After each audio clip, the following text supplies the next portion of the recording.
Hello అందరికీ welcome to Santosh talks. ఈ రోజు ఎపిసోడ్ ఎండింగ్ చూసిన తర్వాత పవన్ కళ్యాణ్ కెప్టెన్ అయ్యాడు. డెమోన్ పవన్ మెడికల్ రూమ్కి వెళ్ళి ఎమోషనల్ అయ్యాడు. వీళ్ళిద్దరి మధ్య ఉన్న బాండింగ్ అన్ని చూసిన తర్వాత ఎంతమంది కళ్ళలో నీళ్లు తిరిగాయో కింద కామెంట్ చేయండి. అలాగే ఇమాన్యుల్ అండ్ తనూజ కళ్యాణ్ మీద వేసిన ప్లాన్ ఏంటి? డెమోన్ పవన్ ఒకే ఒక్క మూమెంట్ తో మొత్తం తన ఆటను మొత్తాన్ని చేంజ్ చేసుకున్నాడు. దాని గురించి క్లియర్ గా మాట్లాడదాం. దానికంటే ముందు మీరు చేయవలసిందల్లా చిన్న లైక్. ప్లీజ్ మీరైతే లైక్ చేయండి. ఈ వీడియో ఇంకో 10 మందికి రీచ్ అవుతుంది కాబట్టి లైక్ చేయండి. ఇక విషయానికి వస్తే నాకెందుకో ఈ ఎపిసోడ్ చూసిన తర్వాత బాహుబలి సినిమాలో క్లైమాక్స్ చూసినట్టు అనిపించింది. అంటే బాహుబలి వర్సెస్ బల్లాల దేవ ఫైట్ అయితే నడుస్తుంది కదా, చాలా ఇంట్రెస్టింగ్ గా అటు ఇటు ఎవరో ఒకరు గెలుస్తారు. సో అదే నాకు కనిపించింది.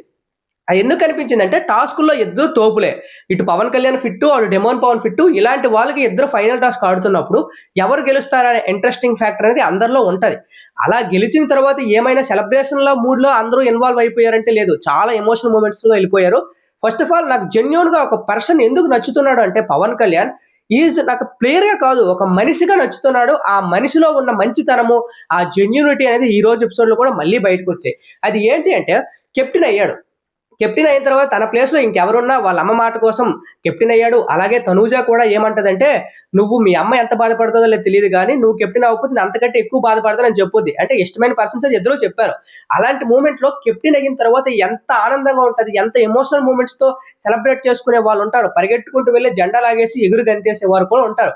కానీ అలాంటి సిచ్యువేషన్స్ లో పవన్ కళ్యాణ్ కనీసం ఆ జెండా ఎత్తడానికి కూడా వెళ్ళాలనిపించలేదు. అలాగ డెమన్ పవన్ పక్కనే ఉండిపోయాడు. ఇంకా టీమ్మేట్స్ అందరూ వెళ్ళు నెగ్లెక్ట్ చేయకు అంటే అక్కడికి వెళ్ళి ఆ జెండా ఎత్తి అలాగ అక్కడ కూర్చుని పోయి ఏడ్చేసుకున్నాడు. లిటరల్లీ ఆ మూమెంట్ నాకు ఒక సినిమాటిక్ మూమెంట్, ఒక క్లైమాక్స్ లో ఒక హీరో మొత్తం సాధించిన తర్వాత ఎమోషనల్ అవుతాడు చూసావా, అలాంటి మూమెంట్ నాకు అనిపించింది. అదే సిచ్యువేషన్ లో డెమోన్ పవన్ కూడా అంత పోరాడాడు, ఫిజికల్లీ ఫిట్. అలాంటి వ్యక్తికి పెయిన్ వచ్చింది. చాలా మంది ఏమంటున్నారంటే డెమోన్ పవన్ ఫిజికల్ గా అక్కడ ఇబ్బంది పడడం వల్లే, అంటే హెల్త్ ఇష్యూస్ రావడం వల్లే పవన్ కళ్యాణ్ గెలిచాడంటే నేనైతే ఒప్పుకోను. ఎందుకంటే ఇద్దరు ఫిజికల్ గా ఫిట్, ఇద్దరికి ఒకే టాస్క్ ఇచ్చారు. అలాంటి టాస్క్ ఇచ్చినప్పుడు ఎవరైతే వీక్ గా ఉంటారో వాళ్ళకే నొప్పులు, పెయిన్స్ అన్నీ వస్తాయి. అంటే పవన్ కళ్యాణ్ డెమోన్ పవన్ కంటే స్ట్రాంగ్ కాబట్టి గెలిచాడు. అక్కడ ఏదవని what is the reason, back pain రాని ఏదవని అక్కడ డెమోన్ పవన్ వీకే కదా. సో పవన్ కళ్యాణ్ వర్త్, గెలిచాడు, హీరో అనిపించుకున్నాడు, అది ట్రూ. అలాగే ఈ వారం కెప్టెన్ అయిన తర్వాత పవన్ కళ్యాణ్ వాళ్ళ అమ్మకైతే మాట ఇచ్చేశాడు కదా, ఆ మాటను నెరవేర్చుకున్నాడు. ఇక్కడ డెమోన్ పవన్ తో నాకు ఎక్కడ ఆనందం అనిపించిందంటే, వెళ్ళి అంటే అంత పెయిన్ లో ఉన్నప్పుడు కూడా వెళ్ళి అప్రిషియేట్ చేయడానికి పవన్ కళ్యాణ్ దగ్గరికి వెళ్ళాడు. డెమోన్ పవన్ ఫస్ట్ వచ్చాడు. డెమోన్ పవన్ వచ్చిన తర్వాత పవన్ కళ్యాణ్ మోకాల మీద కూర్చొని బ్యాక్ నుండి హగ్ చేసుకుంటే అదొక గూస్ బంప్స్ మూమెంట్ అనిపించింది నాకు. లిటరలీ సూపర్ అనిపించింది. అలాగే పవన్ కళ్యాణ్ కెప్టెన్ అయిన తర్వాత అంటే డెమోన్ పవన్ మెడికల్ రూమ్ కి వెళ్ళాడు. మెడికల్ రూమ్ కి వచ్చిన తర్వాత చాలా ఎమోషనల్ అయ్యి ఏడ్చాడు. అలా ఏడ్చినప్పుడు రీతు చౌదరి చెప్పుద్ది, ఇంకా మనకు చాలా అవకాశాలు ఉన్నాయి, టికెట్ టు ఫినాలే టాస్క్ ఉంది, విన్నర్ అయ్యే అవకాశం ఉంది, నువ్వేం డిసప్పాయింట్ అవ్వకంటే డెమోన్ పవన్ ఒక వార్డ్ అయితే చెప్తాడు. అది ఏంటంటే ఇలా కన్వర్జేషన్ నడుస్తున్నప్పుడే నాకు ఈ పెయిన్ ఇప్పుడే రావాలా, ఇంత పోరాడాను ఎప్పుడు రాలేదు అని బాధపడుతూనే పోనీలే మనవాడే గెలిచాడు కదా అనే మాట ఒక 10 మెట్లు డెమోన్ పవన్ అయితే ఎక్కించింది పైకి. లిటరలీ వాళ్ళిద్దరి మధ్య ఉన్న ఫ్రెండ్షిప్ ఏదవని చిన్న చిన్న ఈగోల వల్ల ఈ మధ్యన క్లాసెస్ అయితే జరిగాయి, కానీ వాళ్ళిద్దరి మధ్య ప్యూర్ ఫ్రెండ్షిప్ అనేది ఈ రోజు అయితే నాకు కనిపించింది. ఆ మనవాడే గెలిచాడు కదే అనే మాట అనేది చాలా పెద్ద మాట.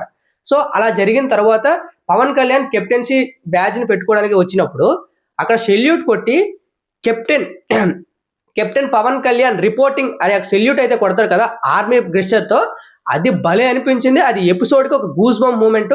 ఇన్స్టాగ్రామ్ రీల్స్ లో కూడా అది ఎవరైనా పెట్టుకొని మంచి బ్యాక్గ్రౌండ్ యాడ్ చేస్తే ఇంకా వేరే లెవెల్లో రీచ్ ఉంటుంది. నాకు భలే అనిపించింది ఆ మూమెంట్. మీకు కూడా అది నచ్చితే కింద కామెంట్ చేయండి. ఇంకా విషయానికి వస్తే డెమోన్ పవన్ ఆర్గ్యుమెంట్స్ పరంగా కానీ గేమ్ పరంగా కానీ అంటే ఆ ఎలిమినేషన్ రౌండ్స్ అయితే ఉన్నాయి కదా, కెప్టెన్స్ రిమూవ్ చేసే రౌండ్స్ లో అక్కడ ఎక్కడ నాకు నచ్చలేదు, చాలా నెగిటివ్ అయ్యాడు. ఎందుకంటే ఇమాన్యుల్ తో ఆర్గ్యుమెంట్స్ లో చేసిన ప్రతి పాయింట్ రాంగే, పనికి మాలే పాయింట్స్ ఏవో పెట్టేశాడు. అలాగే చాలా మంది వచ్చి సపోర్ట్ చేసిన బర్నీ గారు కానీ, ఇమాన్యుల్ కానీ, తనుజ కానీ వచ్చి సపోర్ట్ చేసి నువ్వు రీతును అన్నా తీయడానికి ఇష్టపెట్టుకోలేదు. ఈవెన్ కళ్యాణ్ అయినా తీసేస్తానన్నాడు, దివ్యాన్ అయినా తీసేస్తానన్నాడు, కానీ రీతును అయితే తీయడానికి ఇష్టపెట్టుకోలేదు. అలా ఇష్టపెట్టుకోలేనప్పుడు చాలా నెగిటివ్. నాకైతే ఏంటి డెమోన్ పవన్ కనీసం ఒక అమ్మాయి కోసం మరీ ఎంత దిగజారిపోతున్నాడా అని అయితే అనిపించింది. తన గేమ్ స్పాయిల్ చేసుకుంటున్నాడు. అలాగే రీతు చౌదరి ఉండడానికి నాకు తీసేసిన పెద్ద ప్రాబ్లం లేదన్నాడు. అది చాలా దారుణమైన పాయింట్. కానీ ఇవన్నీ నెగిటివిటీని ఒక ఎమోషనల్ మూమెంట్ తో ఆ ఆడిన విధానము, ఆ ఏడ్చిన విధానంతో మొత్తం అందరినీ ఆకర్షించేశాడు. ఆ నెగిటివిటీ అంతా పోగొట్టేశాడు. అదే టర్నింగ్ పాయింట్ డెమోన్ పవన్. ఇంకా ఇమాన్యుల్ అండ్ తనూజ విషయానికి వస్తే నాకు తనూజలో ఒక చిన్నపాటి గేమర్ కనిపించాడు. ఎందుకంటే ఆ గేమర్ అంటే అక్కడ తనూజకి ఇద్దరు ఇష్టమే, పవన్ కళ్యాణ్ ఇష్టమే, రీతు చౌదరి ఇష్టమే. సో వీళ్ళిద్దరూ ఫైనల్ రౌండ్ లో ఉండడానికి పవన్ కళ్యాణ్ దగ్గరికి వెళ్ళి శత విధాలుగా ప్రయత్నించింది. నీకు గాని ఆ నైఫ్ ఇస్తే డెమోన్ పవన్ నే తీయు, రీతును తీయకు, నువ్వు రీతు ఫైనల్ రౌండ్ లో ఉంటే గెలవడానికి ఈజీగా ఉంటది అని చెప్పింది. సో అక్కడ ఏంటంటే ఒకవేళ రీతు ఫైనల్ రౌండ్ కి వెళ్తే పవన్ కళ్యాణ్ గెలిచినా తన హ్యాపీయే, రీతు చౌదరి గెలిచినా హ్యాపీయే, కాబట్టి ఆ ప్లాన్ అయితే వేసింది. ఆ ప్లాన్ లో ఇంకో పార్ట్ ఏంటి తెలుసా, ఒకవేళ పవన్ కళ్యాణ్ గెలిస్తే నెక్స్ట్ వీక్ లో నామినేషన్స్ లో ఉండడు. నామినేషన్స్ లో ఎవరైతే టాప్ కంటెస్టెంట్స్ ఉండరో వాళ్ళకి ఓటింగ్ దెబ్బ పడే అవకాశం ఉంది. అది మైండ్ లో తనూజాకి తిరుగుతుంది. నాకైతే అనిపించింది అది. అందుకే అమ్మ సెంటిమెంట్ కూడా వాడింది. అంటే ఏదైనా ప్రేమ లేక కాదు, ప్రేమ ఉంది, ఇష్టము ఉంది, కెప్టెన్ అవ్వాలని ఇష్టమే, కానీ ఇది ఒక గేమ్ ప్లే కూడా వెనక ఉందన్నమాట. అమ్మ మాట ఏం యూజ్ చేసిందంటే, మీ అమ్మ ఎంత బాధపడుతుందో లేదో నాకు తెలియదు కానీ నువ్వు కెప్టెన్ అవ్వకపోతే అంతకంటే నేను ఎక్కువ బాధపడతా అని చెప్పింది. అంటే పవన్ కళ్యాణ్ ఇంకా రచ్చగొట్టింది నువ్వు కెప్టెన్ అవ్వాలని. అది గుడ్ థింగే, బట్ గేమర్ క్వాలిటీ అయితే ఉంది. అది ఏంటి అంటే నెక్స్ట్ వీక్ నామినేషన్స్ లో ఉండకపోతే ఏమైనా జరగవచ్చు, అది పవన్ కళ్యాణ్ నెగిటివ్ అయ్యే అవకాశం ఉందని కూడా తనూజాకు తెలుసు. ఆ గేమ్ పైన అయితే పవన్ కళ్యాణ్ మీద రుద్దినట్టు నాకు అనిపించింది. మీరు నెగిటివ్ గా అనుకున్నా తప్పలేదు. అలాగే ఇమాన్యుల్ గేమ్ ప్లాన్ కూడా ఏంటి అంటే, ఇమాన్యుల్ కి ఇంకా నామినేషన్ భయం అయితే ఉంది. ఎందుకంటే లాస్ట్ వారం తనూజ నామినేషన్స్ లో లేకపోవడం వల్ల ఇమాన్యుల్ సేవ్ అయ్యాడేమో అని ఒక ఆలోచన వల్ల ఈ వారం పవన్ కళ్యాణ్ నామినేషన్స్ లో లేకపోతే తన ఓటింగ్ తిరిగి పడే అవకాశం ఉంది. అలాగే Emmanuel, Tanuja and Pawan Kalyan top 3 contestants. వీళ్ళు ఎవరో ఒకరు నామినేషన్స్ లో లేకపోతే ఓటింగ్ అనేది స్ప్లిట్ అయ్యి వాళ్ళ ఓట్ బ్యాంక్ తగ్గే అవకాశం ఉందని వీళ్ళిద్దరికీ తెలుసు. సో దాని వల్ల వీళ్ళిద్దరూ ఎక్కువ ఎంకరేజ్మెంట్ చేశారు. అలాగే ఇమాన్యుల్ విషయంకి వస్తే డెమోన్ పవన్ వాళ్ళిద్దరి మీద ఫైట్ జరిగింది కాబట్టి డెమోన్ పవన్ గెలవకూడదని ముందుగానే అనుకుంటాడు. ఎందుకంటే డెమోన్ పవన్ గెలిచి కెప్టెన్ అయితే మళ్ళీ రీతు చౌదరి ప్లస్ అవుద్ది, మళ్ళీ ఆ ఓట్స్ పడి స్ప్లిట్ అయ్యి రీతు చౌదరి సేవ్ అయిపోద్ది అన్న ఒక ఆలోచనతో కూడా వీరు పవన్ కళ్యాణ్ ఎక్కువ పుష్ చేశారు అన్నమాట. చాలా మంది పుష్ చేశారు. ఈవెన్ దివ్య గానీ, భరణి గానీ, సంజన గారు కానీ, ఇమాన్యుల్, తనూజ వీళ్ళందరూ పుష్ చేయడానికి అదొక రీజన్. ఇవన్నీ వెనక జరిగిన కథలు అనమాట.